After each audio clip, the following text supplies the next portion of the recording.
So guys, आज मैं बात करूंगा पीएनबी नेट बैंकिंग के बारे में। घर बैठे कैसे बिना एटीएम का आप घर बैठे कैसे पीएनबी का नेट बैंकिंग रजिस्टर कर पाए, उस बारे में पूरा गाइड करूंगा मैं। उसके लिए पहले आपको ये जानना ज़रूरी है, पीएनबी नेट बैंकिंग करने के लिए आपका 2 चीज़ होना बहुत ज़रूरी है। पहला है आपका बैंक में मोबाइल नंबर रजिस्टर होना पड़ेगा। दूसरा, आधार कार्ड का साथ में मोबाइल नंबर एक्टिव रहना पड़ेगा, क्योंकि आप जब मोबाइल नंबर नेट बैंकिंग के लिए रजिस्टर करने के लिए जाइएगा, आपका नेट बैंकिंग रजिस्टर करने का टाइम में बैंक का उस रजिस्टर मोबाइल नंबर में ओटीपी जाएगा। उसके बाद आधार कार्ड का जो एक्टिव नंबर है उसमें भी ओटीपी जाएगा, तो इसलिए दोनों एक्टिव रहना बहुत ज़रूरी है। तो आइए देखते हैं कैसे करके आप पीएनबी का नेट बैंकिंग घर बैठे एक्टिव कर पाएंगे।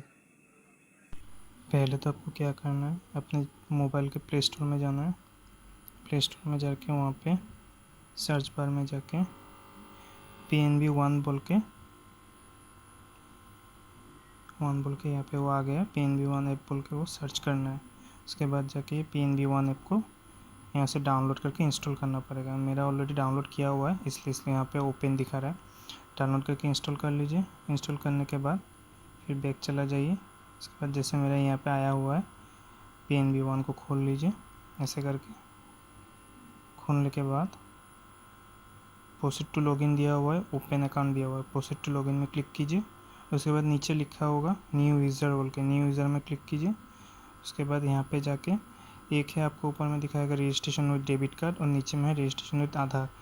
आपको अगर डेबिट कार्ड है तो डेबिट कार्ड का ऑप्शन में क्लिक कीजिए, और अगर आधार है तो आधार का ऑप्शन में क्लिक कीजिए। तो मैं आधार का ऑप्शन में क्लिक करता हूँ, क्योंकि मेरे पास डेबिट कार्ड है नहीं। तो इसके बाद ये जो टर्म्स एंड कंडीशन दिया हुआ है देख के उसके बाद कंटिन्यू में क्लिक कर दीजिए।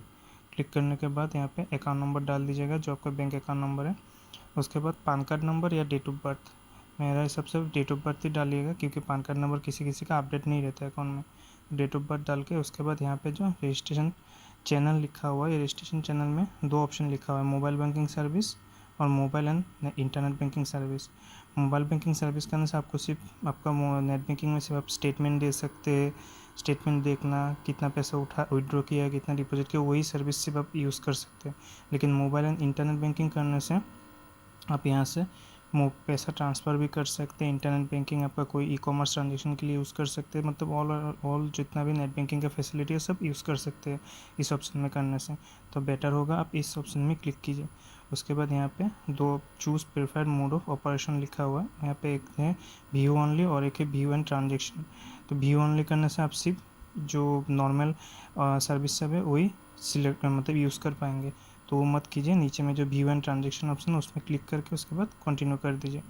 कंटिन्यू करने के बाद नेक्स्ट पेज में जाइएगा। तो मैंने यहाँ पे नहीं भरा है तो मैं नेक्स्ट पेज में नहीं जा पाऊँगा। तो नेक्स्ट पेज में जाइएगा। नेक्स्ट पेज में जाने के बाद वहाँ पे आपका जो रजिस्टर्ड मोबाइल नंबर है उसमें एक OTP चला जाएगा, तो वो OTP डाल के फिर कंटिन्यू कीजिएगा। कंटिन्यू करने से फिर नेक्स्ट पेज में जाकर आपको आधार नंबर डालना पड़ेगा आपका।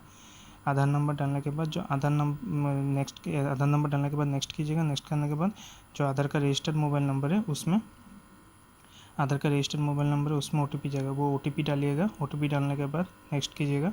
नेक्स्ट करने के बाद जो पेज खुलेगा उसमें आपको पासवर्ड बनाने के लिए बोलेगा। पहला तो आपको लॉगिन पासवर्ड आएगा, उसमें आप लॉगिन पासवर्ड पहला अल्फ़ाबेट आपका जो कैपिटल लेटर में उसमें डालना पड़ेगा, और बाकी आप स्मॉल लेटर डाल सकते हैं। उसके बाद एक स्पेशल कैरेक्टर लेना पड़ेगा, उसके बाद आप नंबर्स ले सकते हैं। तो ऐसे हिसाब से आप पहले लॉगिन पासवर्ड सेट कर लीजिए। उसके बाद री एंटर करना पड़ेगा लॉगिन पासवर्ड। उसके बाद नेक्स्ट आएगा ट्रांजेक्शन पासवर्ड। ट्रांजेक्शन पासवर्ड में जाके वही सेम प्रोसेस है, कैपिटल लेटर एक, बाकी स्मॉल लेटर। उसके बाद जो आपका स्पेशल कैरेक्टर जैसे @ हो गया, हैज हो गया, या आपका जो क्वेश्चन मार्क हो गया, वो सब सिलेक्ट कर सकता है आप। वो सब सिलेक्ट करके फिर री एंटर कीजिएगा ट्रांजेक्शन पासवर्ड। उसके बाद नीचे में आएगा MPIN सेट करने के लिए, जो आप मतलब नेट बैंकिंग हर टाइम तो खोलने के लिए आप यूज़र ID और पासवर्ड नहीं डाल पाइएगा, इसलिए MPIN सेट कर दीजिएगा। 4 डिजिट का MPIN होता है, कोई भी 4 डिजिट का MPIN सेट कर दीजिए। उसके बाद री एंटर करने के लिए बोलेगा नीचे में, और फिर से री एंटर कर दीजिए जो MPIN सेलेक्ट कीजिएगा आप। उसके बाद कंटिन्यू प्रोसेस कर दीजिएगा। प्रोसेस करने के बाद वो रजिस्टर होकर आपका नेक्स्ट पेज आ जाएगा। उसमें आपका जो ट्रांजेक्शन ID है, जो आपका पासबुक में लिखा रहता है कंज्यूमर ID बोल के, वही आपका ट्रांजेक्शन लॉगिन ID होगा। वो लॉगिन ID आपको ऊपर में आ जाएगा सक्सेसफुल हो गया बोल के। उसके बाद कैंसिल करके नेक्स्ट आप लॉगिन कर सकते हो। वहाँ पे कस्टमर ID डाल के उसके बाद पासवर्ड डालिए, लॉगिन कर लीजिए।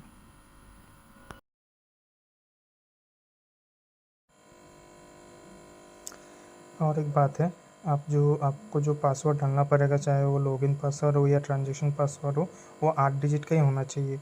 8 डिजिट से कम वो सेट नहीं होगा। तो 8 डिजिट में आप पहला जो चार डिजिट होगा वो अपने आपका नाम का जो 4 अल्फ़ाबेट है, फास्ट अल्फ़ाबेट, या आपके सरनेम का जो फास्ट अल्फ़ाबेट है 4, वो डाल सकते हैं।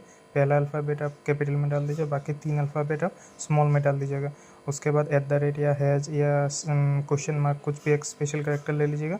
उसके बाद लास्ट 4 डिजिट आपका डेट ऑफ बर्थ का जो ईयर है, ईयर डाल दीजिए, या आपका मंथ या आपका जो डेट है वो डाल दीजिए। उस हिसाब से डाल के आप सेट कर दीजिएगा।